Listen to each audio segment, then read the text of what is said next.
Breaking news చూస్తున్నాం. మంగ్లీ ఆరోపణలు ఎదుర్కొన్నటువంటి మైక్రో ఫైనాన్స్ కేసులో మరొక ట్విస్ట్ నెలకొంది. హిమాకాంత్ రెడ్డి ఎవరైతే మధుతో పాటుగా ఈ వ్యవహారంలో హిమాకాంత్ రెడ్డి కూడా ఉన్నారు, మరొక శివకుమార్ అనే వ్యక్తి కూడా ఉన్నారు. వీళ్ళంతా ఎగ్జిక్యూటివ్ డైరెక్టర్ పొజిషన్లో హిమాకాంత్ రెడ్డి అండ్ శివకుమార్ ఉన్నారు. ఆ ఇద్దరిని కూడా ఇప్పుడు పోలీసులు దాంట్లో హిమాకాంత్ రెడ్డిని అరెస్ట్ చేశారు. సో హిమాకాంత్ రెడ్డి ఇటీవల ఆర్టీవీ లైవ్లో కూడా చాలా సందర్భాల్లో అటెండ్ అయ్యారు ఆయన. సో నేను కూడా బాధితుడినే, అటు మధు నన్ను కూడా మోసం చేశాడు, నేను గతంలో ఓ కంపెనీలో పనిచేస్తుండగా నా కింద పనిచేసిన మధు సడన్గా 1-2 సంవత్సరాల్లోనే ఇక్కడి నుంచి దూరంగా వెళ్ళిపోయి అక్కడ అత్యద్భుతంగా రాణిస్తుండడంతో నిజంగానే వ్యాపారం చేస్తున్నాడేమో, అద్భుతంగా తన వ్యాపారం నడుస్తుందేమో అని చెప్పి నేను నమ్మాను. సో నాతో పాటుగా మరికొంతమంది ఇన్వెస్ట్ చేయించాను. సో మొత్తం నేను కూడా బాధితున్నే, నేను కూడా 25 లక్షల రూపాయల వరకు ఇచ్చాను మధుకు అని చెప్పి గతంలో ఆర్టీవీతో చెప్పుకొచ్చారు. ఇప్పుడు అదే హిమాకాంత్ రెడ్డిని ఎకనామిక్ అఫెన్స్ వింగ్ పోలీసులు అరెస్ట్ చేశారు. నల్గొండలోని మేనమామ ఇంట్లో ఉండగా అరెస్ట్ చేసినట్టు తెలుస్తోంది.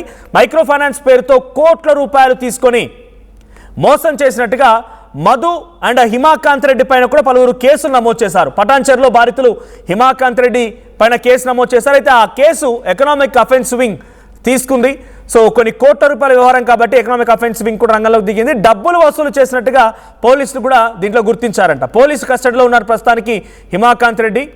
అయితే హిమాకాంత్ రెడ్డి పేరు కూడా మధు చెప్పాడంట. మధు చెప్పడం మూలంగానే హిమాకాంత్ రెడ్డి కూడా అదుపులోకి తీసుకున్నట్టు తెలుస్తోంది. తన మీద దుష్ప్రచారం చేస్తున్నాడంటూ హిమాకాంత్ రెడ్డి పైన మంగ్లీ కూడా పోలీసులకు ఫిర్యాదు ఇచ్చింది. సో కేసు నమోదైనప్పటి నుంచి హిమాకాంత్ రెడ్డి పరారులో ఉన్నారు. సో మైక్రో ఫైనాన్స్ కేసులో తాను కూడా బాధితున్నాయని అని చెప్తున్న హిమాకాంత్ రెడ్డిని ఇప్పుడు పోలీసు అదుపులోకి తీసుకోవడం సంచలనంగా మారింది. మా ప్రతినిధి ఇన్నారెడ్డి సిద్ధంగా ఉన్నారు.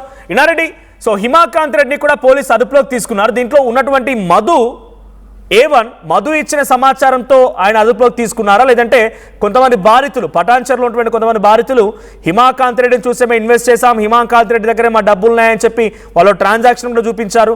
ఆయనకు సంబంధించిన ఒక ఇంజనీరింగ్ వర్క్స్ కంపెనీకి మధు డబ్బులు ట్రాన్స్ఫర్ చేసి మాకు ఇవ్వమన్నాడు, కానీ హిమాకాంత్ రెడ్డి ఈ బుడి కొట్టించాడని చెప్పి వాళ్ళు కొన్ని ప్రూఫ్లు కూడా చూపించారు.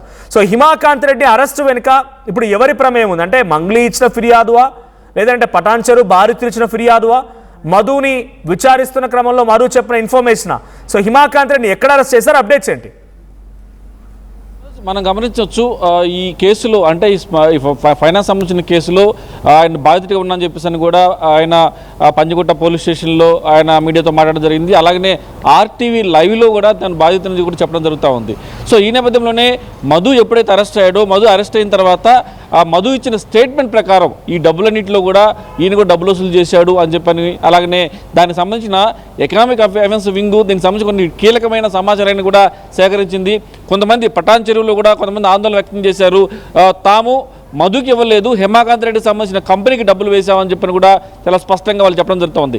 ఈ సందర్భంగా ఎప్పుడైతే పటాన్చెరువు సంబంధించిన బాధితులు ఏమైతే ఆరోపణలు చేస్తారో ఆ సమయంలో మనం హిమాకాంత్ రెడ్డిని అడగడం జరిగింది, మరి మీ మీద ఆరోపణ చేస్తున్నారు, మరి మీరు డబ్బులు తీసుకున్నారా అని చెప్పంటే ఎస్, తాను మధు పేరు మీద డబ్బులు తీసుకున్నమాట వాస్తవమే, ఈ డబ్బుల వసూళ్లకు తన కంపెనీని వాడాడు, తర్వాత దీనికి సంబంధించిన ఒక వీడియో కూడా మనకు చూపించడం జరుగుతూ ఉంది.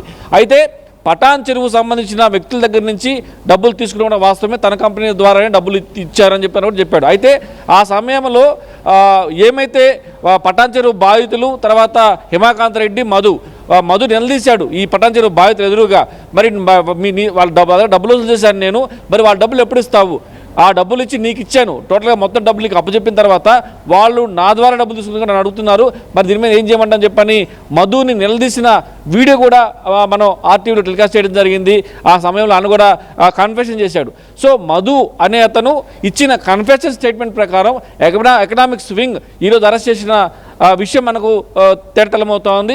ఇంట్లో మనం ఒక విషయం గమనించాలి, మధు హిమాకాంత్ రెడ్డిని అలాగనే అడ్వకేట్ని కూడా ఈమె మంగ్లీ కూడా పదే వాళ్ళ పేరు చెప్పడం అంటే అటెన్షన్ డైవర్షన్. అంటే తీసుకుంది మధు, డబ్బులను అనుభవించింది మధు, కానీ ఈయన ద్వారా తీసుకుంది కాబట్టి మా గురువే హిమాకాంత్ రెడ్డి అని చెప్పని కూడా కొన్ని వీడియోలు మధు రిలీజ్ చేశాడు.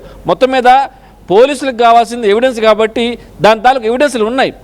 ప్రజల దగ్గర నుంచి డబ్బులు తీసుకున్న ఎవిడెన్స్లు ఉన్నాయి. ఈయన కన్ఫెషన్ స్టేట్మెంట్ కూడా ఈయన హేమాకాంత్ రెడ్డి డబ్బులు తీసుకున్నానని చెప్పిన నేపథ్యంలో ఈయన ప్రస్తుతం ఎన్ఫోర్స్మెంట్ టీం అరెస్ట్ చేయడం జరిగింది. ఖచ్చితంగా ఈ మీద ట్రాన్సాక్షన్స్ ఏం జరిగినాయి, తర్వాత ఎలా ఇచ్చావు, ఆల్రెడీ ఆయన ఒప్పుకున్నాడు. అంటే పటాన్ చెరువులో కొంతమంది దగ్గర నుంచి డబ్బులు వసూలు చేసి తన కంపెనీ ద్వారా మధుకి ఇచ్చా అని చెప్పి ఒప్పుకున్నాడు. మరి నిజంగానే మధుకి ఇచ్చాడా, మరి ఈయన ఇవ్వలేదని చెప్పేసి నేపథ్యంలో ఈ ఇన్వెస్టిగేషన్లో అరెస్ట్ చేసి ప్రస్తుతం ఇన్వెస్టిగేషన్ జరుగుతుంది. కాబట్టి దీంట్లో చాలా కీలకమైన అంశాలు వెలుగు చేసే అవకాశం కనిపిస్తూ ఉంది. దీనిలో మనం చూసాం మంగ్లీ తమ్ముడు శివాకు సంబంధించి 3 ట్రాన్సాక్షన్ జరిగాయి. జరగగానే ఇమ్మీడియట్గా డ్రా చేశారని చెప్పని కూడా అకౌంట్ ఫ్రీజ్ చేసిన నేపథ్యం ఉంది. ఇప్పుడు సైబరాబాద్ ఎకనామిక్స్ వింగ్ చాలా సీరియస్గా తీసుకుంది. మనోజు మనం చూసాం, నిన్ననే సివి ఆనంద్ గారు డీజీపీగా ఆయన బాధ్యతలు స్వీకరిస్తున్నప్పుడు కూడా మీడియా పరంగా క్వశ్చన్ వేసినప్పుడు ఖచ్చితంగా ఎవరైనా సరే ప్రజలను మోసం చేసి తర్వాత ప్రజల దగ్గర డబ్బులు వసూలు చేసిన విషయంలో ఖచ్చితంగా మా వింగ్స్ అన్ని కూడా పర్ఫెక్ట్గా పనిచేస్తాయి, ఎవరికి అన్యాయం జరగకుండా చూస్తామని సివి ఆనంద్ గారు చెప్పడం. ఇప్పుడు ఎకనామిక్స్ వింగ్ కూడా అలర్ట్ అయిపోయింది, యాక్టివ్ అయిపోయింది. ఈ కేసు విషయాన్ని త్వరితగతిన తేల్చి బాధితులకు న్యాయం జరిగేలా చూడాలని చెప్పేసి కూడా ఇప్పటికే ముఖ్యమంత్రి దగ్గర నుంచి మరోవైపున డీజీపీ గారు ఆదేశాలు. ఒకసారి హోల్డ్ ఉండాలి, గెట్ బ్యాక్ టు అగైన్. ఒకసారి మనతో పాటుగా మంగ్లీ తరపున బాధితులు ఎవరైతే మంగ్లీ బాధితులు ఉన్నారో ఆ బాధితుల తరపున ఫైట్ చేస్తున్న తిరుమలేష్ కూడా ఉన్నారు ఫోన్ లైన్ లో. తిరుమలేష్, వినిపిస్తున్న వాయిస్ ఓకేనా? హలో, వినిపిస్తుందండి. రైట్. ఇప్పుడు హిమాకాంత్ రెడ్డిని కూడా అదుపులోకి తీసుకున్నట్టు తెలుస్తోంది పోలీసులు, ఎకనామిక్ అఫెన్స్ వింగ్ పోలీసులు. సో హిమాకాంత్ రెడ్డి గతంలో ఆర్టీవీ లైవ్లో ఉన్నప్పుడు తను కూడా బాధితుడు అని చెప్పి అన్నారు ఆయన.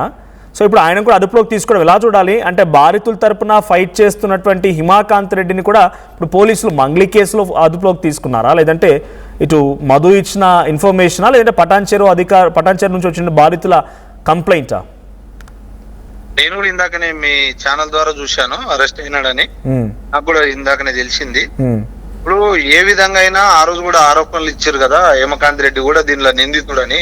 ఆయన బాధితుడుగా ప్రతి ఒక్క మీడియా ఛానల్లో కూడా ఆయన యొక్క సమస్యను వెలబుచ్చుకున్నాడు. తెలిపినప్పటికి కూడా అక్కడ వేరే ఏదో కొందరు వ్యక్తుల ప్రమేయం వల్ల ఆయన పేరును కూడా పటాన్ చెరువుకు సంబంధించినటువంటి వాళ్ళ లిస్ట్ లో ఎక్కించి ఆయన పేరు మీద కేసు నమోదు చేయించడం జరిగింది. నేనేమనుకుంటున్నా, పటాన్ చెరువుకు సంబంధించిన బాధితుల ద్వారానే ఈ రోజు ఈ కేసులో హేమకాంత్ రెడ్డిని అరెస్ట్ చేసినారని నేను అనుకుంటున్నాను. ఓకే. సో ఇప్పుడు హిమాకాంత్ రెడ్డిని అదుపులోకి తీసుకున్నారు, గతంలో మధుని కూడా అదుపులోకి తీసుకున్నారు, ఇప్పుడు దీంట్లో ఇద్దరు అదుపులోకి తీసుకున్నారు. ఈ సొల్యూషన్ సార్ట్అవుట్ అయింది అనుకోవాలిగా. ఇప్పుడు ఇక్కడ మనము ముఖ్యంగా ఒకటి గమనించాలి. హేమకాంత్ ఇప్పుడు రమావత్ మదనట ఆయన A1 ఉన్నాడు, పాల్దియా భరత్ చౌహాన్ A2 ఉన్నాడు, శైలజిత్ చౌహాన్ ఉంది, ఆ తర్వాత మంగ్లీ గారు తమ్ముడు ఉన్నాడు, మంగ్లీ గారు ఉన్నారు, తర్వాత ఇంకొక ఆయన ఉన్నాడు శివ, అభిషేక్ ఉన్నాడు,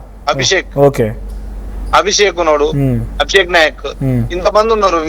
వీళ్ళందరూ ఎందుకంటే వీళ్ళు మొట్టమొదటి నుండి కూడా రమావత్ మధు యొక్క పక్కల ఉండి వాడి బాగోగులు చూసుకున్నటువంటి వ్యక్తులు వీళ్ళు. అండ్ ఇంకొక ఎవరైతే నగర రాజశేఖర్ అని ఉన్నాడో రమావత్ మధు యొక్క మామ, నాకు తెలిసిన సమాచారం ప్రకారం ఇప్పుడు వీళ్ళందరూ తప్పించుకోవడం కోసం మంగ్లీ గారి నోటి నుంచి గాని వేరే వ్యక్తుల నోటి నుంచి గాని హేమకాంత్ రెడ్డి పేరు చెప్పించి ఈ రోజు ఇట్లా చేపించారు. కానీ హేమకాంత్ రెడ్డి ఒకవేళ నిందితుడైనా బాధితుడైనా మాకేమి ఇబ్బంది లేదు, ఎందుకంటే ఎవరైతే బాధితులు ఉన్నారో వారికి హేమకాంత్ రెడ్డి తరఫు నుంచి కూడా డబ్బులు ఉన్నాయంటే అంతకంటే సంతోషం ఏం లేదు. ఎందుకంటే బాధితులందరూ కూడా మేము వెళ్ళి ఇప్పుడు ఏదైతే ఇప్పుడు రోజు అయితే మేము బజార్లో పడి తిరగలేము కదా, అదే పోలీస్ స్టేషన్ దగ్గర వెళ్ళి మా బాధను అడుగుతాము, మేము వెళ్ళి పోలీసు వారిని కూడా అడుక్కుంటాము. ఇప్పుడు ఇన్ని రోజులు రమావత్ మధు ఓ సైడ్ ఉంటుండే, హేమకాంత్ రెడ్డి మా సైడ్ ఉంటుండే, మా సైడ్ ఉన్నోడిని నిందితుని చేసి ఇట్లా పారగొట్టిర్రు. ఏదైతే ఇప్పుడు ఉన్నోడు బాయ్ ఉంచుకున్నోడు బాయ్, మేము ఏదో ఒకటి మేము పోలీసుల ద్వారానే తేల్చుకుంటామని కూడా బాధితులు నాకు చెప్పడం జరిగింది. ఓకే, బాధితులు అంటే ఇప్పుడు పోలీసుల దగ్గరికి పోతారు అయితే మళ్ళీ, ఎందుకంటే నిందితుల్లో వాళ్ళు చెప్తున్న ప్రకారంగా మధు అని హిమాకాంత్ రెడ్డి అక్కడే ఉన్నారు. వాళ్ళు ఇంట్లో పోని పరిస్థితి ఉంది, ఎందుకంటే వాళ్ళు ఎవరి దగ్గర అయితే అప్పులు తీసుకున్నారో ఆ అప్పులు తీసుకున్నటువంటి వాళ్ళు వాళ్ళ ఇళ్ళ దగ్గర వచ్చి రోజు గొడవ చేస్తున్నప్పుడు వాళ్ళు అక్కడ ముఖం చూపించుకోలేక ఊర్లో వాళ్ళకి మర్యాద లేక వాళ్ళు రోడ్ల వెంబడి తిరుగుతున్నారు, ప్లాట్ఫామ్ మీద పడుకుంటున్నారు వాళ్ళు. ఓకే, ఇప్పుడు ఈ కేసులో ఆరోపణలు ఎదుర్కొన్న మిగిలిన వాళ్ళు అరెస్ట్ చేయాలంటున్నారా మీరు? 100% ఇప్పుడు ఆరోపణలు ఎదుర్కొంటున్న వాళ్ళు కాదు, కండ్ల కట్టినట్ట దృశ్యంలో కరెక్ట్ గా అనిపించారు కదా. ఇప్పుడు భరత్ చౌహాన్ ఎవరైతే ఉన్నాడు, పాల్దియా భరత్ చౌహాన్ డబుల్ కట్టలు ఎంచుడు ప్లస్ స్వయాన రమావత్ మధు యొక్క బావ. ఇప్పుడు నగర రాజశేఖర్ అనేటోడు ఎవడున్నాడో మొన్న మంగ్లీ యొక్క తమ్ముడిని డ్రాప్ చేయడానికి ఇచ్చి పంపించిన కారు నగర రాజశేఖర్ గారిది అది. ఓకే. ఈ రమేష్ అనే అబ్బాయి ఆఫీస్ అడ్మిన్ ఉన్న అబ్బాయి చెప్పిండు కదా, రమావత్ రమేష్, నేనే స్వయంగా ఈ పలానా కార్లు తీసుకుపోయి డబ్బులు ఇచ్చినా అని చెప్పిండు కదా. Okay okay. ఇప్పుడు ఫైనల్ గా అటు మంగ్లీ తమ్ముడు శివ సంబంధించిన అకౌంట్లు కూడా సీజ్ చేసిరు అక్కడిక్కడ వినిపిస్తోంది మాట, నిజమేనా? ఇప్పటి వరకు అయితే క్లారిటీ లేదు, చెప్తున్నారు కానీ ఏది వాస్తవం ఏది అవాస్తవం అనేది కూడా ఇంకా ప్రజల దృష్టికి రాలేదు. ఎందుకంటే ప్రజల దృష్టికి వచ్చిందంటే మీడియా దృష్టికి ఫస్ట్ గానే వస్తుంది. మీరు కూడా క్వశ్చన్ మార్క్ లో ఉన్నారంటే అది ఇంకా ఆలోచించాల్సిన అవసరం. ఓకే. సో ఇప్పుడు ఇద్దరు అరెస్ట్ అయ్యారు కాబట్టి ఇది కొలిక్కు వచ్చే అవకాశం ఉందా, లేకపోతే వీళ్ళందరినీ అరెస్ట్ చేయాలా? ఆరోపణలు ఎదుర్కొని అందరిని అరెస్ట్ చేయాల్సిందేనా? నేను డే 1 నుంచి కూడా ఈ రోజు వరకు కూడా బాధితులకు గాని, బాధితుల పక్షాన పోరాడుతున్నటువంటి వాళ్ళకి గాని, అక్కడ ఎవరైతే నిందితులు అన్నట్టు ఉన్నారో ఆ నిందితుల పక్షాన పోరాడుతున్నటువంటి వాళ్ళకు కూడా నేను ఒకటే చెప్తున్నా, ఆ రోజుకి గాని ఈ రోజుకి గాని న్యాయం అనేది చట్టం దృష్టిలో ఉంది. చట్టం ఖచ్చితంగా తన పని తాను చేసుకుపోయి న్యాయం చేస్తది. కానీ అనవసరంగా అక్కడ ఇక్కడ మంగ్లీ సైడ్ కొంతమంది ప్రెస్ మీట్లు, వీళ్ళ సైడ్ కొంతమంది ప్రెస్ మీట్లు ఇట్లా పెట్టి ఈ యొక్క టాపిక్ ని డైవర్ట్ చేసి ఇన్ని రోజులు సమయాన్ని వేస్ట్ చేసిరని నేను క్లుప్తంగా చెప్తున్నాను. Okay, thank you Tirumalesh. So ఇది వాళ్ళు చెప్తున్నమాట, అంటే బాధితుల తరపున ఎవరైతే ఫైట్ చేస్తున్నారో తిరుమలేష్ చెప్తున్నమాట. హిమాకాంత్ రెడ్డి బాధితులని చెప్పుకొచ్చినటువంటి వ్యక్తిని ఇప్పుడు మీరు నిందితుడిగా అరెస్ట్ చేశారు కాబట్టి సరే అరెస్ట్ చేశారు, ఆయన బాధితుడే కానీ నిందితుడే కానీ ఇక్కడ సామాన్యులకు రావాల్సిన డబ్బులు ఇప్పిస్తారా? ఇక మేము డైరెక్ట్గా స్టేషన్లో కూర్చుంటాం, పోయి పోలీస్ స్టేషన్ అయితే పోతాం, ఇంటికి కూడా పోనీకి పరిస్థితి లేదు, అప్పులు తీసుకొచ్చి ఇచ్చిన వాళ్ళము మేము అప్పులు పట్టుకొచ్చి ఈ డబ్బులు కట్టినాం కాబట్టి అప్పులలో మా ఇంటికి వచ్చి పడుతున్నారు, మేము మా వెంట పడుతున్నారు. సో కాబట్టి మేము ఇంటికి కూడా పోము, పోలీస్ స్టేషన్ దగ్గరికి వెళ్తాము. దీంట్లో ఆరోపణలు ఎదుర్కొన్న అభిషేక్ నాయక్ని ఎందుకు అరెస్ట్ చేస్తలేరు వాళ్ళు అడుగుతున్న క్వశ్చన్. తర్వాత భరత్ చౌహాన్ ఎందుకు అరెస్ట్ చేస్తలేరు, శైలేష చౌహాన్ ఎందుకు అరెస్ట్ చేస్తలేరు, శివాన్ ఎందుకు అరెస్ట్ చేస్తలేరు, మంగ్లీని ఎందుకు అరెస్ట్ చేస్తలేరు అనేది బాధితుల తరపున అడుగుతున్న మాట. సో మీ అభిప్రాయం ఏంటి కామెంట్ చేయండి, దీంట్లో మంగ్లీ ప్రమేయం ఉందా లేదా అనేది. ఇనారెడ్డి, సో ఇప్పుడు పోలీసులు ఏం చెప్పబోతున్నారు అంటే ఇంతమంది బాధితులు ఉన్నారు, కొన్ని దూర ప్రాంతం, మొన్న మిర్యాలగూడ ఆర్టీవీ కూడా పోయింది, పాల్తీయ తండా కానీ ఇక్కడ రకరకాల ప్రాంతాలకి వెళ్ళినప్పుడు అక్కడ బాధితులంతా చెప్తున్న మాట ఒకటే, అప్పులు తీసుకొచ్చినాం, బంగారాలు కుదోబెట్టినాం, కాయ కష్టం చేసి మళ్ళీ కట్టుకో వస్తుంది అని చెప్పి ఎక్కడెక్కడి నుంచో అప్పులు తీసుకొచ్చి వాళ్ళకి డబ్బులు అప్పచెప్తే ఈరోజు మాకు మొత్తం ముంచి వెళ్ళిపోయారని చెప్తున్నారు. సో ఇప్పుడు ఆ బాధితులందరికీ న్యాయం జరుగుతా ఇప్పుడు హిమాకాంత్ రెడ్డి అరెస్ట్ తర్వాత, లేదంటే తిరుమలేష్ డిమాండ్ చేస్తున్నట్టుగా అందరూ అరెస్ట్ చేయాల్సిందేనా? అంటే అందరి ఎకనామిక్ ఎఫెన్స్ వింగ్ ఎంట్రీ ఇచ్చింది కాబట్టి ఆరోపణలు ఎదుర్కొంటున్న మంగ్లీని సైతం తన ట్రాన్సాక్షన్ చెక్ చేయాల్సిందేనా? ఖచ్చితంగా మనోజ్ మీరు అన్నది కరెక్టే. అయితే ఈ సందర్భంగా మనం ఎకనామిక్స్ వింగ్ డీసీపీ గారితో మాట్లాడినప్పుడు ఆయన ఒక విషయాన్ని చాలా స్పష్టంగా చెప్పారు, ఎక్కడా కేసులు పెట్టకుండా ఎవరైనా బాధితులు కనుక ఉంటే డైరెక్ట్గా ఎకనామిక్స్ వింగ్కు మీరు అప్రోచ్ అవ్వండి, ఖచ్చితంగా మీరు పెట్టిన పిటిషన్ కన్సిడర్లో తీసుకొని ఏ రకంగా చెల్లించారు, మీరు చెల్లించిన డబ్బులు ఏ రకంగా అవి పక్కదారులు పెట్టారని దాని మీద ఎకనామిక్స్ అఫెన్స్ వింగ్ మేము పూర్తిగా దర్యాప్తు చేస్తామని కూడా డీసీపీ ముత్యంరెడ్డి గారు చాలా స్పష్టంగా ఆర్టీవీకి చెప్పడం జరుగుతూ ఉంది. ఇప్పటికైనా సరే మనం తిరుమలకు కానీ తర్వాత ఎవరైతే బాధితులు ఉన్నారో వాళ్ళకు కూడా మనం ఆర్టీ తరపున చెప్పేది ఏంటంటే, ఎక్కడికైనా కేసులు పెట్టకుండా మీరు మోసపోయే కనుక ఉంటే సైబరాబాద్ ఎకనామిక్స్ వింగ్ని అప్రోచ్ అవ్వండి, మీరు ఎలా డబ్బులు చెల్లించారు, తర్వాత చెల్లిన డబ్బులు ఏ రకంగా చెల్లించారనే విషయం మీద కంప్లైంట్ కనిపిస్తే అవి ఎటు ట్రాన్స్ఫర్ అయ్యాయి, ఎవరి ద్వారా అవి పక్కదారి పట్టాయనే విషయం మీద కూడా పూర్తిస్థాయి దర్యాప్తు చేస్తామని చెప్పి అంటున్నారు. మరో విషయం కూడా చెప్పాలంటే, ఇప్పుడు హిమాకాంత్ రెడ్డిని అరెస్ట్ చేసింది ఎకనామిక్స్ వింగ్ ఆఫీస్ సైబరాబాద్ పోలీసులే. ప్రధానంగా ఈ మధు ఏమైతే కన్ఫెషన్ ఇచ్చాడో ఆ కన్ఫెషన్ స్టేట్మెంట్ ప్రకారం డబ్బులు అతని దగ్గరే ఉన్నాయి, అతను కూడా డబ్బులు వసూలు చేశాడని చెప్పేసి చెప్పిన కన్ఫెషన్ స్టేట్మెంట్ ప్రకారం అరెస్ట్ చేసిన తెలుస్తూ ఉంది. ఖచ్చితంగా అరెస్ట్ చేసిన తర్వాత పోలీస్ డిపార్ట్మెంట్కి చట్టానికి న్యాయానికి కావాల్సింది ఎవిడెన్స్, ఆ ఎవిడెన్స్ అన్ని పట్టుకొని దీంట్లో బ్యాక్ ఎండ్లో మమ్మల్ని పట్టించుకోరు, మమ్మల్ని ఎవరు అరెస్ట్ చేయరని చెప్పని ఎవరైతే బాజప్తా రోడ్ల మీద తిరుగుతున్నారో ఖచ్చితంగా వాళ్ళ పని పట్టేందుకే ఎకనామిక్స్ వింగ్ అన్ని రాట్లో అంటే అన్ని దారులలో కూడా ప్రస్తుతం ఎంక్వైరీ చేస్తూ ఉంది. ఎవరిని వదిలిపెట్టే ప్రసక్తి లేని చెప్పని కూడా ఎకనామిక్స్ వింగ్ చాలా స్పష్టంగా చెప్తా ఉంది. Manoj right, thank you Nareddy. So మొత్తంగా హిమాకాంత్ రెడ్డి ఈ కేసులో ఆరోపణలు ఎదుర్కొంటున్న మనో వ్యక్తి పటాన్చెరు బాధితులు ఇచ్చిన ఫిర్యాదు ఆధారితంగా ఎకనామిక్ అఫెన్స్ వింగ్ హిమాకాంత్ రెడ్డిని అరెస్ట్ చేశారు. సో మరి ఇప్పటితో న్యాయం జరుగుతుందా? బాధితులకి కోట్ల రూపాయల న్యాయం నష్టం వాటిని అందరికీ కూడా అప్పులు చేసి పట్టుకొచ్చి మధు చేతిలో వీళ్ళందరి చేతిలో పెడితే ఆఖరికి వస్తే డబ్బులను తీసుకొని పరారైపోయారు. ఆ డబ్బులు ఎక్కడున్నాడో తెలియదు, ఎక్కడ ఎవరెవరికి ఇచ్చారో తెలియదు. దీంట్లో ఆరోపణలు ప్రధానంగా ఎదుర్కొంటున్న ప్రముఖ సెలబ్రిటీ మంగ్లీ. రైట్, ఇప్పుడు ఈ కేసులో ఒక న్యాయం జరగాలి బాధితుల కంటే హిమాకాంత్ రెడ్డిని మధుని అరెస్ట్ చేసి సరిపోతుందా, వాళ్ళని విచారిస్తే సరిపోతుందా, లేదంటే ఇంకా ఈ అరెస్ట్ ఉండాల్సిందేనా? దీనిలో ఏటుగా ఉన్నటువంటి భరత్ చౌహాన్ని, శైలజా చౌహాన్ని, తర్వాత శివాని, మంగ్లీ సోదరుడి కింద మీకు కనబడుతున్న విజువల్ ఉన్న వ్యక్తి ఆయన అందరిని అరెస్ట్ చేస్తారా, వీళ్ళపై ఎటువంటి చర్యలు ఉంటాయో చూడాలి. సో మీ అభిప్రాయం ఏంటి? ఈ కేసులో మంగ్లీ ఉందని మీరు నమ్ముతున్నారా? కామెంట్ చేయండి. ఒకసారి మంగ్లీ ఏం మాట్లాడిందో చూద్దాం. చట్టం ఎవరికి చుట్టం కాదు, తప్పు ఎవరు చేసినా శిక్షార్హులే. ఈ మైక్రో ఫైనాన్స్ అనే పదమే నాకు తెలియదు. అలాంటిది నేను ఇంత పెద్ద కుట్ర చేశాను అనే అభియోగాలు నాపై రావడం నన్ను చాలా దిగ్భ్రాంతికి గురి చేసింది.